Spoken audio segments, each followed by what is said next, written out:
जोर से बोलो हालेलुया।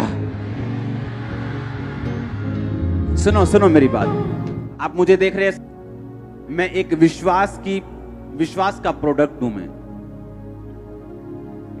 मैं विश्वास की पैदावार हूं। आप समझ रहे हो? मैं समझाता हूं कैसे। 2004 में जब मैं परमेश्वर में आया, क्योंकि 2003 में 2002 में मैं अपनी पढ़ाई को पूरा करके जलंधर वापस आ चुका था। मेरे दादाजी इनकम टैक्स ऑफिसर थे जलंधर में, और अलग अलग पंजाब में उनकी पोस्ट होती थी। जब उनको कैंसर हुआ तो मेरे घर वालों को किसी ने बताया कि जाओ, ये क्रिश्चियन लोग जो हैं ये प्रार्थना करके कैंसर ठीक करते हैं।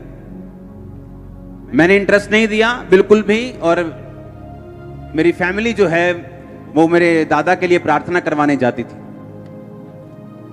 मेरे दादाजी की फैमिली ने फेथ नहीं किया परमेश्वर के ऊपर, और उसके बाद थोड़े समय के बाद जब मेरी अपनी फैमिली, मेरे फादर और मदर चर्च जाने लगे, किसी एक छोटा सा ग्रुप होता था, तो मैं गुस्सा करने लगा, ये बोलने लगा कि आप लोग क्रिश्चियन मत बनो, क्रिश्चियन जो है कुछ नहीं है। देखो 24 घंटे मेरे मंदिर में चीजें चलती थी, और मैं बोलता था कि नहीं, क्रिश्चियन नहीं बनना, ये धर्म बदलते हैं लोग, ये ना जानते हुए कि प्रभु यीशु मसीह जो है वो धर्म नहीं, वो जीवन बदलते हैं। आमीन।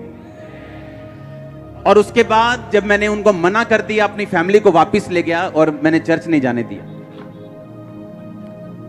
2004 में मुझे कुत्ते ने काटा और मैं मेंटली अपसेट हो गया। अटैक होने शुरू हो गए। डॉक्टर्स के बाद डॉक्टर, जिन पे मुझे मान था, सब जगहें, सब चीजें, सब जगह घूम लिया, और सुसाइड करने वाला था जिस दिन, सारी अकड़ निकल चुकी थी। धर्मों के बारे में बात करना बंद कर दिया था। कुछ नहीं मैं करता था, सिर्फ सुसाइड करना और हैवी डोज नशे की लेके स्पेशल सुल्तानपुर साइड से नशा लेने जाना और स्पेशल नशा करना ताकि मैं नशे में रहूं और मुझे अटैक ना हो। अपनी छत पे चढ़ जाना और मेरे भाई ने वहां पे आना और मैंने उसको देखना, और जब नीचे चले जाना तो मैंने रोना कि मैं इनके सामने अब नहीं रहूंगा, क्योंकि मैं सुसाइड कर लूंगा और मैं इनको, ये मुझे मिस करेंगे सभी लोग। अपने घर में मैं आया, अपने बेडरूम में जाने लगा, क्योंकि उस टाइम मेरा पूरा मन बन चुका था, मैंने कहाँ जाना है, कौन से फाटक पे जाना है, ट्रेन के नीचे सुसाइड करना है, नशा ज्यादा करके जाना है, पूरा प्लान बन गया। और एक हिंदू व्यक्ति अपनी पत्नी के साथ मेरे बेडरूम में बैठा था। वो उसी ग्रुप से थे जहां मेरे मम्मी पापा जाया करते थे प्रार्थना करवाने के लिए। मैं अंदर गया, मुझे अब कोई इंटरेस्ट नहीं रह चुका था कि कोई क्या करता है, कोई कौन से धर्म में, मुझे मालूम था मैं जा रहा हूं। उन्होंने मुझे बात करनी शुरू की, तू कैसा है, ये क्या हुआ तेरे को, बड़े धागे शागे पूरे बांध रखे, क्या हुआ तेरे को। मेरा बात करने का दिल नहीं था, मैंने नशा किया, फिर भी मैंने बात की कि ऐसा ऐसा मुझे प्रॉब्लम है। उन्होंने कहा ठीक है, हम प्रार्थना करेंगे ना आपके लिए, आप ठीक हो जाओगे। वो पंजाबी बात करते थे, तेरे लिए प्रेयर करांगे पर ठीक हो जाएगा तू। मेरे को लगा चलो मरना तो है ही, एक टेस्ट कर लो इनका। आप इमेजिन करो, रात के 8 बजे बाइक पर, मेरे पास बाइक होता था पैशन, रात को 8 बजे बाइक पर नशा करके मैं उनका घर देखने गया जहां वो चर्च लगाते थे, और नशा किया हुआ अंदर में गया और मेरे सिर पर हाथ रख के प्रार्थना हुई। और पहली प्रार्थना में जो मुझे करंट लगा, मुझे मालूम था कि कुछ तो है। ये मालूम नहीं था कि ये जीवित परमेश्वर है, ये एकमात्र परमेश्वर है, ये सब कुछ कर सकता है। क्योंकि हम जिन जगहों से निकले, हमारी कोठी है ब्यास में जहां पर सब बहुत बड़ा सत्संग होता है, वो हमने उनको दे दी थी और उन्होंने हमें बाहर जगह दे दी थी। हम वहां के परमानेंट मेंबर्स थे, हर जगह हमारा रोल था। एक्टिव रिलीजियस खानदान से हूं मैं, एक्टिव। ऐसा नहीं था कि हम परमेश्वर को मानते नहीं थे, नो, एक्टिवली मानते थे सबको। जहां मैं पढ़ता था वहां सब मेरे 90% दोस्त सरदार थे, तो उनके साथ में जगह जाता था, हर जगह हर चीज मुझे मालूम थी। लेकिन इस बीमारी ने और इस मुसीबत ने, जब असली में मैंने हल ढूंढा, मुझे इतना तोड़ दिया, क्योंकि अगर मैं ना टूटता, मैं उसी घमंड में रहता। क्योंकि धर्म इंसान ने बनाया, यीशु मसीह ने कोई धर्म नहीं बनाया, परमेश्वर ने कोई धर्म नहीं बनाया। उसने नहीं कहा तू ईसाई बन जा, उसने नहीं कहा नहीं पहले अपना नाम पीटर रखेगा तो मैं तुझ पे दया करूंगा, अपनी कास्ट चेंज, उसने कुछ नहीं कहा। और जब मैंने बाइबल पढ़ी तो उन्होंने कहा कि पूरी बाइबल में ईसाई धर्म नाम का शब्द तक नहीं। अगर तू बाइबल पढ़ेगा तो तू होगा और परमेश्वर होगा, तेरे गुनाह होंगे, पाप होंगे, जिसकी वजह से तू मुसीबत में है। तूने विरोध किया परमेश्वर का, तूने गालियां दी परमेश्वर को, और तूने कहा कि मेरे घर में ये क्रिश्चियन लोग एंटर नहीं करने चाहिए, मुझे बुरे लगते हैं लोग। और परमेश्वर तुझको ढूंढ रहा है और तुझको वो पुकार रहा है, तुझ पे दया कर रहा है। और पहले दिन की प्रार्थना के बाद मुझे समझ आ गई थी कि परमेश्वर है। मैं आपको पता क्यों कह रहा हूं? क्योंकि जब लोग मुझे देखते हैं उन्हें लगता है कि मैं आसमान से स्वर्गदूत उतरा हूं। उन्हें यह नहीं मालूम मेरी हिस्ट्री क्या है, मेरा बैकग्राउंड क्या है। मैं आपसे 10 गुना ज्यादा पापी था जब मैं परमेश्वर में आया हूं। अब परमेश्वर में मैं आ गया, मैंने उनका घर देख लिया, उसके बाद प्रार्थना करवाई। एक छोटी सी बाइबल, नया नियम उन्होंने नीले कलर का दिया, बोला पढ़ना। मैंने कहा ठीक है जी, ये पेपर ले लो, रोज 20 मिनट प्रार्थना करना। मैंने कहा 20 मिनट तो बहुत ज्यादा, 20 मिनट ठीक है, कोई बात नहीं। तेल मसा करके दे दिया, पानी मसा करके दे दिया, अच्छा इसको लगाना, ठीक है। और मेरे को जुआ खेलने की आदत थी, मैं पूल का चैंपियन था, पूल होता ना, और जब जुआ खेलना पूल में लड़कों के साथ, बैटिंग लगानी लड़कों के साथ। एक शाम मेरी लड़के के साथ लड़ाई हो गई वहां पे जुआ खेलते वक्त, जिसके साथ मेरा जुआ चल रहा था। और मेरा इतना उसके साथ फाइट हुई, मेरा मन किया कि मैंने वहां जाना ही नहीं। और उसी शाम को मेरे को फोन आया चर्च से, अच्छा हमने ना रोज जाया करना है 5 बजे के बाद, तू तैयार है आने के लिए? मैंने कहा हाँ ठीक है मैं आता हूं, क्योंकि मेरा इधर से मन टूट गया और मैं उधर जाने लग गया। फिर मैंने रोज शाम को चर्च जाना शुरू किया।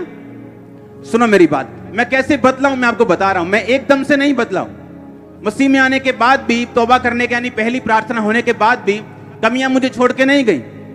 उसके बाद हमें बैप्टिज्म का पता चला कि बैप्टिज्म होता है, बपतिस्मा होता है जिसमें आदमी डुबकी लेता है, और उसके बाद परमेश्वर को आप सचमुच ग्रहण कर लेते हैं, प्रभु आपकी जिंदगी में आ जाता है, पवित्र आत्मा आपको भरता है, आपकी जिंदगी से इस तरह से परमेश्वर आपकी अगुवाई करता है। मैंने कहा हाँ ठीक है, वो कैसे लेना है? तब वो बपतिस्मे हर संडे नहीं होते थे, हर हफ्ते नहीं होते थे, 2-3 महीने बाद कहीं 25-30 इकट्ठे हो जाओ तो बपतिस्मा देते थे। मैंने कहा ठीक है मैं बपतिस्मा लेने के लिए तैयार हूं। मैंने अपने दोस्त के साथ प्लानिंग की, मैंने कहा बपतिस्मा लेने से पहले ना खूब शराब पीनी, बपतिस्मे के बाद तो पी नहीं होगी, अब वो पहला पूरी पी लेनी है अपन। और प्लानिंग कर रहे हैं उसके साथ, और पास्टर आया, बोला क्या क्या बात कर रहे हो? हमने कहा हम झूठ नहीं बोलते थे, सीधा बता दे क्या दिल में है। ये प्लान कर रहे हैं हम। उनका नहीं, प्लान नहीं करना, ये अभी वायदा करो, छोड़ दी। तभी वायदा करना पड़ा और छोड़ दी। अगस्त में परमेश्वर में आया, सितंबर में वायदा कर दिया, 2 महीने में सब कुछ हुआ। 2 महीने में सब कुछ हुआ। 1 या 2 अक्टूबर को मैंने बैप्टिज्म लिया 2004 में। तब से लाइफ कभी सेम नहीं रही। मैं दोबारा अपने नशों में नहीं गया हूं, अपने पापों में नहीं गया हूं, गंदगी में वापस नहीं गया हूं, दोबारा कभी तौबा नहीं की। एक बार की थी, वही पहली थी, वही आखिरी थी। हालेलुया। ऐसा नहीं पहले आ गए फिर वापस चले गए, फिर तौबा कर ली, फिर किसी लड़की के साथ गलत काम कर लिया, फिर तौबा कर ली, फिर आ गए, फिर शराब पी ली, फिर ऐसा कचरा मचरा मैंने नहीं किया अपनी लाइफ में। इसीलिए मुझे परमेश्वर ने बढ़ाया, ये सच्चाई।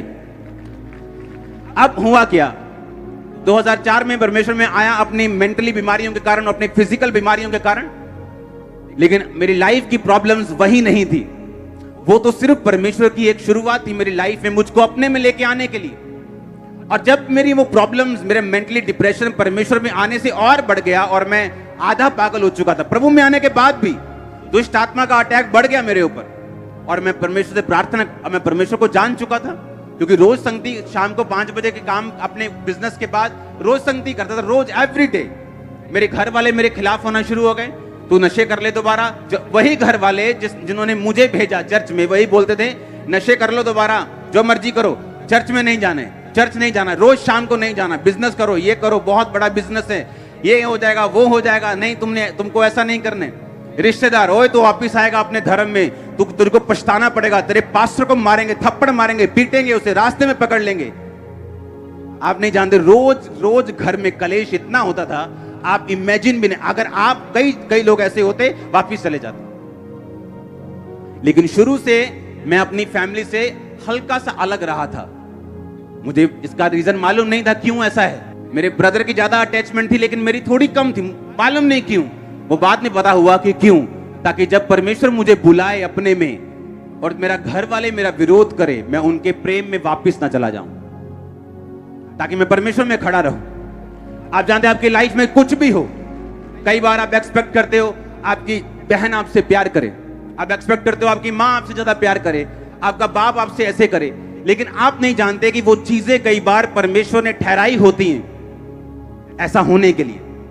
अगर ऐसा ना होता, अगर मेरी लाइफ में मेरी फैमिली से मैं बहुत ज्यादा अटैच्ड होता, तो इतना कलेश जब घर में रोज हो रहा था, शायद मैं वापस चला जाता। पर उस कलेश में वापस नहीं गया, रोज चर्च जाता रहा, रोज अपनी कमियां ढूंढता रहा। अच्छा ये कमी है, अच्छा ठीक है, फिल्मी गाने नहीं सुनने, अच्छा ठीक है, ये नहीं करना ठीक है, वो नहीं करना ठीक है, ये नहीं करना ठीक है, इसमें बॉयफ्रेंड नहीं गर्लफ्रेंड नहीं होनी चाहिए, अच्छा ठीक है, इसमें गलत काम नहीं करना, ब्लू फिल्म नहीं देखनी, ये नहीं करना, वो नहीं करना, चोरी नहीं करना, ठीक है, सारा कुछ ठीक है।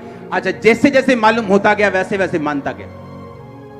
बैप्टिज्म लिया, आई थिंक 3 महीने बाद ही बैप्टिज्म लेने के ले हैंड मैंने शुरू कर दिया था लोगों के ऊपर, लोगों पे प्रार्थना करनी मैंने शुरू कर दी थी। एक दिन एक अधरंगी आता है, वो बिल्कुल उसे उठा के लेके आए, और मैं भी बिल्कुल नया था, 3 महीने विश्वासी, उनको लेके आए मेरे सामने। छोटा सा चर्च था, उस पर प्रेयर हुई, मैंने देखा प्रेयर होते हुए अपनी आंखों के सामने। अगले दिन वो वापस आया, बोल रहा था, चल रहा था, कंप्लीट पूरा नहीं लेकिन चल रहा था। कल से जमीन आसमान का फर्क था एक दिन में। मेरे होश उड़ के मैंने पहली बार मिरेकल देखा अपनी लाइफ में लाइव। पहले तो मैं सिर्फ बातें सुन रहा था, मसीह बाइबल की बातें सुन रहा था या उनकी गवाही उनके मुंह से सुन रहा था, लेकिन ऐसा कुछ देखा नहीं था कि जो मुझे हिलाए, क्योंकि उस समय इतना इंटरनेट नहीं होता था, सिर्फ ब्रॉडबैंड होते थे BSNL के जो चलते थे। जब मेरी आंखों के सामने वो हील हुआ, मुझे विश्वास हुआ कि नहीं, अगर परमेश्वर इसको छू सकता है वो मुझे भी छू सकता है। परमेश्वर ने मुझे एक ही बात बोला कि तू सेवा कर, तो प्रार्थना कर, लोगों को समझा। इमेजिन करो तब मैंने बाइबल और परमेश्वर ने कैसे मुझे इस्तेमाल किया। और जब मसीह में 3 महीने हो गए, मेरे अटैक बढ़ गए, जिस अटैक से मैं आया था वो कम हो गया, लेकिन और अटैक बढ़ गए दुष्ट आत्मा के। उसकी वजह से मुझे क्या हुआ कि मुझे रोज बाइबल पढ़नी पड़ती थी, क्योंकि जैसे मैं बाइबल पढ़ता था अटैक कम होने शुरू हो जाते थे। तो मैंने क्या करता था कि घर में जब मैं गया 10 बजे 5 बजे चर्च से आया, 10 बजे 11 बजे 12 बजे, घर आते ही बाइबल पकड़ी अपनी छत पे, मॉडल टाउन हमारी कोठी थी, मॉडल टाउन के बीच में, अपनी छत पे गए, बाइबल पढ़ी 1 घंटा 2 घंटे 3 घंटे 4-5 घंटे जब बाइबल पढ़ ली, मेरा अटैक खत्म होता था और मैं सोने वर्गा हो जाता कि हाँ अब सो सकते हैं, अटैक कम हो गया। एवरी डे बाइबल मेरी एक दवाई थी, क्योंकि मैं दवाइयां खा चुका था, जलंधर के सारे बड़े डॉक्टर से दवाइयां खा चुका था, कोई असर नहीं, 1% भी नहीं। अब जब मैं बाइबल पढ़ता था मेरे अटैक दुष्ट आत्मा के कम होते थे, तो मुझे प्रैक्टिकली मालूम था कि वचन मेरे अटैक कम करता है। तो रोज इसी चक्कर में कि मेरे अटैक कम हो जाएं, बाइबल पढ़नी शुरू कर दी, रोज 6 घंटे 8 घंटे। हुआ क्या, 1 साल बाद, जब 1 साल मैंने बाइबल रोज 8-8 घंटे पढ़ ली, तब जब भी कोई बंदा चर्च में शाम को 5 बजे में जाता था, जब भी कोई बंदा अपनी मुसीबत लेकर आता था, भाई साहब मुझे ये प्रॉब्लम है, अपने पास्टर को बोला, पास्टर जी हमें ये प्रॉब्लम है। जैसे ही उसने प्रॉब्लम बोलनी, मैंने बाइबल से वचन निकाल लेना, क्योंकि बाइबल मुझे याद हो गई थी कौन सा वचन कहां लिखा है। जैसे ही उसने कहा मेरी ये दिक्कत है, मैं बाइबल उठा के बोलना कि देख वचन क्या कहता है, वचन ये कहता है, वचन ये कहता है। वचन में मैं मजबूत हुआ, क्योंकि परमेश्वर ने मेरे पीछे एक दुष्ट आत्मा को लगाया ताकि मैं लगातार वचन पढ़ता रहूं। इसलिए नहीं कि मुझे प्रभु से प्यार है, पहले प्यार व्यार कम था, लेकिन दुष्ट आत्मा से मुझे आजादी मिल जाए ये चीज मेरे दिमाग में ज्यादा थी। वचन पढ़ना शुरू कर दिया, जब लगातार वचन पढ़ने की आदत पड़ गई, तब आदत पड़ गई, दुष्ट आत्मा तो चला गया। 2005 में मैंने आपको बताया था 40 रोजे मैंने 5-6 बार रखे, और उन रोजों में परमेश्वर ने मुझसे बात की थी कि हिया बांध दृढ़ रहे, मसीह में की गई मेहनत कभी व्यर्थ नहीं जाती। तो मैंने वो चीज देख के रोजे रखे। रोजों में मैंने आपको बताया कि परमेश्वर के एक दास के रूप में पवित्र आत्मा मेरे पास आया और उसने कहा कि इस तरह से प्रार्थना करनी, और जो भी मुझे बताया मैंने किया, और उसके बाद मैं हील हुआ। 2005 के बाद वो अटैक कभी नहीं हुआ वापस, कभी नहीं। मैं बिल्कुल फ्री हूं, बिल्कुल आजाद हूं। लेकिन परमेश्वर ने यूज किससे किया? एक दुष्ट आत्मा को अपने में मुझे लेके आने के लिए किसको यूज किया? एक बीमारी को। मुझे चर्च में भेजने के लिए किसको यूज किया? लड़ाई को। मेरी आदतों को, गंदी आदतों को खत्म करने के लिए किसे यूज किया? एक लड़ाई को, और साथ मसीह भाइयों के प्यार को, क्योंकि वो मुझे कॉल करते थे कि चलो आओ सेवा करते हैं, चलो आओ उधर चलते हैं, चलो आओ उधर चलते हैं। और इस तरह से धीरे धीरे धीरे मैं परमेश्वर की ओर खींचा चला गया। उसके बाद जब मैंने देखा लोगों पे ले हैंड होते, लोगों को हील होते, मैंने खुद ले हैंड करना शुरू किया और खुद लोगों को हील होते देखा अपनी आंखों के साथ। मैं डॉक्टर के पास गया एक दिन, 2005 की बात है। मैंने कहा डॉक्टर साहब मुझे पेट की दवाई खाते इतनी देर हो चुकी है, मैं थक चुका हूं। मैं अगर एक बाइट मैंने गलती से कुल्फी की ले ली ना, अगर एक बाइट, ऐसे एक बाइट, 8 घंटे वो कुल्फी यहां रहती थी मेरे गले में, 8 घंटे 10 घंटे। अगर एक चम्मच मैंने दाल खा ली, अगर उसमें अगर हल्की सी मिर्ची है, तो वो एग्जैक्ट टेस्ट यहां गले में मेरे 8 घंटे 10 घंटे रहता था। और मैं प्रभु से बोलता, प्रभु मार दे, इससे अच्छा ये है कुछ नहीं खा सकता, दाल बिना नमक बिना मिर्ची। और मैं एक दिन फिर मैं डॉक्टर के पास गया, मैंने बोला, मैं कहा यार बहुत बुरा हाल है, कितनी देर का दवाई खानी पड़ेगी? उसने कहा मेरे पास पेशेंट्स आते हैं 12-12 साल से खा रहे हैं, तुम पूछ ही मत, बस खाई जा बस। और उन्हीं दिनों में एक बंदा रहता है यहां पे जलंधर में, बस्तियों की तरफ, वो मेरे पास आके बोलता है कि मेरे पेट में एक रोग है, मैं कुछ भी खा नहीं सकता, दवाइयों से हल नहीं होता, आप मेरे लिए प्रार्थना करो। उस पे प्रार्थना की, सेम डे हीलिंग। उसने जाके कहता मैंने मछली खाई, क्योंकि वो यूपी की साइड के है। सुना मेरी बात, और मैं प्रभु से कह रहा हूं परमेश्वर ये सेम बीमारी मुझे और इसको नहीं पता, और मैं इस पे प्रार्थना कर रहा हूं, ये हील हो चुका और मैं ऐसे ही हूं। कुछ नहीं हुआ, ऐसे चलता रहा, डॉक्टर के पास जाता रहा। एक दिन जब मैं डॉक्टर के पास से वापिस आ रहा था, आप इमेजिन नहीं करोगे मेरी लाइफ कैसे थी। उसने कहा 12 साल से पेशेंट दवाई खा रहे हैं, तू ज्यादा मत सोचा कर। और मैं हैरान हो रहा हूं कि परमेश्वर मैं तेरी सेवा करता हूं, मैं लोगों पे ले हैंड करता हूं, लोग हील होते हैं और मैं बीमार हूं। जब उस डॉक्टर ने इतनी बात बोली कि 12 साल, मैंने बाहर आया हॉस्पिटल से, मैंने गुस्से से दवाई फेंकी, मैंने कहा मैंने नहीं खानी, कुछ भी हो जाए। अब इमेजिन करो, मुझे नहीं मालूम था कि मेरी प्रार्थना सुनी जा रही। परमेश्वर का थैंक्स करता रहा। इंस्टेंट हीलिंग हुई मुझे, इंस्टेंट हीलिंग, और मैं हील हुआ, मेरा फेथ बढ़ा। मैंने कहा अब आया मजा, अब बताऊंगा मैं।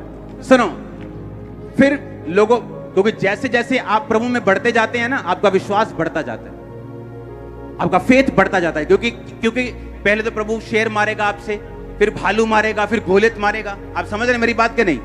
वो शेर भालू का टाइम था मेरा, गोलियत का टाइम अभी नहीं आया था। वो शेर भालू मार रहा था प्रभु कि देख मैं तुझे कैसी बीमारी से निकाल रहा हूं, डॉक्टर जवाब दे चुके, देख मैं तेरे द्वारा हील भी कर रहा हूं और तुझे भी निकाल रहा हूं इन बीमारियों से।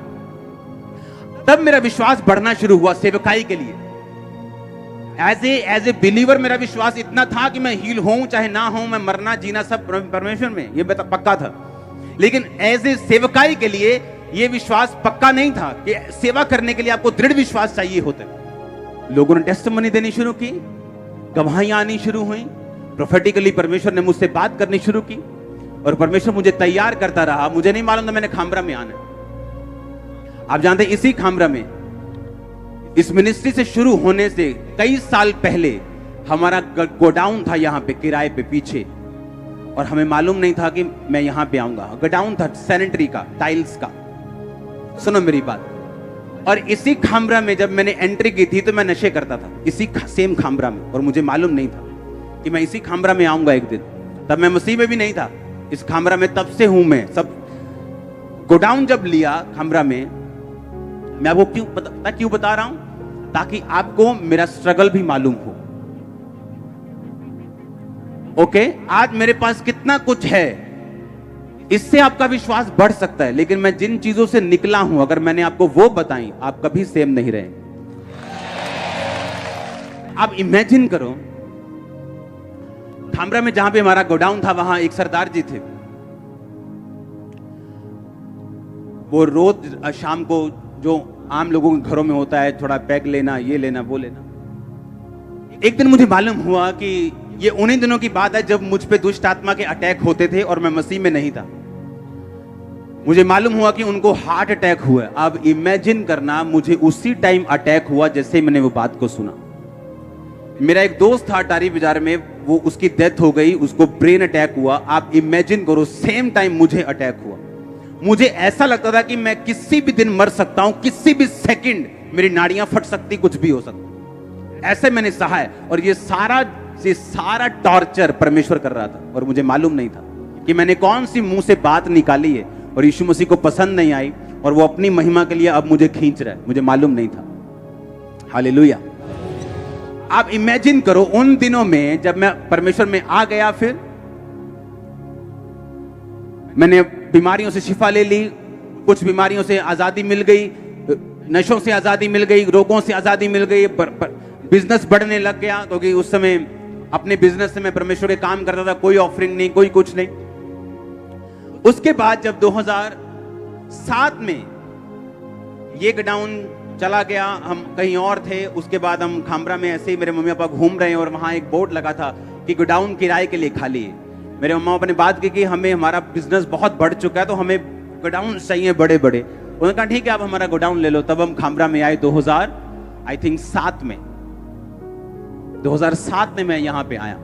जब हमारा यहाँ पे गोडाउन होता था खामरा में, तब हम मॉडल टाउन शायद रहते थे। सिर्फ गोडाउन यहाँ पे था क्योंकि हमारा बिजनेस बहुत बढ़ चुका था। अब 2007 में जब मैं यहां पे आया, अब इमेजिन करो, अभी भी मेरी लाइफ की मेजर प्रॉब्लम्स हल नहीं हुई थी, अभी वैसी ही थी। जो प्रॉब्लम तो परमेश्वर ने डाली थी अभी वही हल हुई थी। लेकिन मुझे ऐसा लगता था कि मेरी लाइफ में जो इतनी बड़ी प्रॉब्लम्स हैं, मेरी लाइफ में जो और बीमारियां हैं, ये खत्म नहीं हो सकती, इनका कोई इलाज नहीं है, इनकी कोई दवाई नहीं। 2007 में मैं यहां पे आया, परमेश्वर ने मुझे बताया कि अब निकल यहां से जा। बाइक पे परमेश्वर ने रास्ता बताया। 2 फैमिलियों के परमेश्वर घर लेके गया, बिना किसी एड्रेस के, बिना किसी चीज के। और जिस गली के बाहर मुझे स्वर्गदूत ने रुकने के लिए बोला कि यहां पूछ क्रिश्चियन घर कौन सा है, उसी गली के बाहर, उसी गली में वो क्रिश्चियन घर होता था और पूरे मोहल्ले में एक ही क्रिश्चियन घर होता था। हालेलुया। और वो दोनों घर अभी भी इस चर्च के मेंबर हैं। और इस तरह से सेवकाई शुरू हुई, सेवा शुरू की बाय फेथ। लेकिन अभी भी लाइफ की स्ट्रगल्स खत्म नहीं हुई। आज जब हम इस रिजल्ट को देखते हैं, हाँ, इन रिजल्ट्स को देखते हैं, किसी को मालूम नहीं मैं किन चीजों से निकला हूं, कैसे अविश्वास से गुजरा हूं, कैसी फाइट से गुजरा हूं, कैसे कलेशों से निकला हूं, कैसी बीमारियों से निकला हूं। हर तरह का डॉक्टर मैंने देख लिया। 2004, 5, 6। अब इमेजिन करो, आज जब लोग टेस्टिमनीज को सुनते हैं, उनको लगता है कि वो आज का अंकुर देखते जो आज खड़ा है, उन्हें कल वाला मालूम नहीं वो बना कैसे। वो ऐसी फाइट थी मैं प्रभु को बोलूंगा कि तो दोबारा कर सकता है, मैं बोलूंगा नहीं, मैं दोबारा नहीं कर सकता। वो फाइट ऐसी थी। लेकिन बाइबल कहती, तूने जो मुझसे प्यार किया मैं तुझे छुड़ाऊंगा। सालों साल मैं गया हूं हुजूरी में, सालों साल प्रार्थना की, तब भी कहीं उत्तर नहीं मिले। तो क्या किया? कुछ नहीं किया, सेवा बढ़ाई, काम बढ़ाया और प्रभु ने उत्तर दिए। आज मेरी लाइफ में एक भी मसला नहीं है ऐसा जो अड़ा हो। आज सारे मसले हल है और इसीलिए मैं आपके हल कर पाता हूं। मैंने देखा आपके इस लाइफ में, इस जर्नी में, कि परमेश्वर से प्यार करना बहुत इंपॉर्टेंट है। अविश्वास में भी खड़े रहना बहुत इंपॉर्टेंट है। और जो लोग जल्दी में होते हैं, जल्दी, साल हो गया, 1.5 हो गया, 2 हो गया, मैंने देखा वो शैतान उनसे बहुत फाइट करता है। जब शैतान ये देख लेता है कि आपकी ये आशीष अगर लेट हो जाए, वो आपके विश्वास को हिला सकता है, तो वो परमेश्वर से आज्ञा मांग लेता है कि क्या मैं इसकी ये बरकत रोक लूं, क्योंकि अगर ये बरकत इसकी मैंने रोक ली तो तुझे मानेगा नहीं। पहले ऐसा लगता था कि मैं इंच इंच करके बढ़ रहा हूं, ऐसे रेंग रेंग, ऐसा लगता है पीछे किसी ने बड़ा सा लोहे का कुछ लटका दिया और मैं एक एक इंच के लिए मुझे ऐसा जोर लगाना पड़ रहा है अपनी लाइफ के लिए। पर याद रखो, परमेश्वर में की गई मेहनत कभी व्यर्थ नहीं जाती। अगर वो पहले आपको संघर्ष ज्यादा दे रहा है, बाद में रिजल्ट भी आपका ज्यादा होगा। आप पहले प्रार्थना और उपवास में ज्यादा हैं, बाद में रिजल्ट भी ज्यादा होगा। आपने ज्यादा दुखों को सहा है, ज्यादा सुख भी आपके पास होंगे। ज्यादा सताव आपने सहा है, आपकी टेस्टिमनी बड़ी होगी।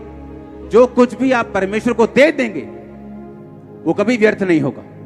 वो मेहनत चाहे बोने में हो, प्रार्थना में हो, फास्टिंग में हो, विश्वास में हो, वो व्यर्थ नहीं जाएगी। हालेलुया। इस तरह से परमेश्वर ने मुझे बढ़ाया, टेस्टिमनीज को सुना, बाइबल को पढ़ा, अपनी लाइफ में एक्सपीरियंस किया और फिर आपकी लाइफ से एक्सपीरियंस किया कि वो कुछ भी कर सकता है। आमीन। उसके लिए कुछ भी पॉसिबल है।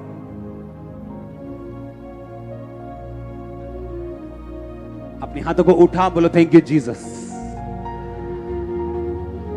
फिर से बोलो ऊंची आवाज में।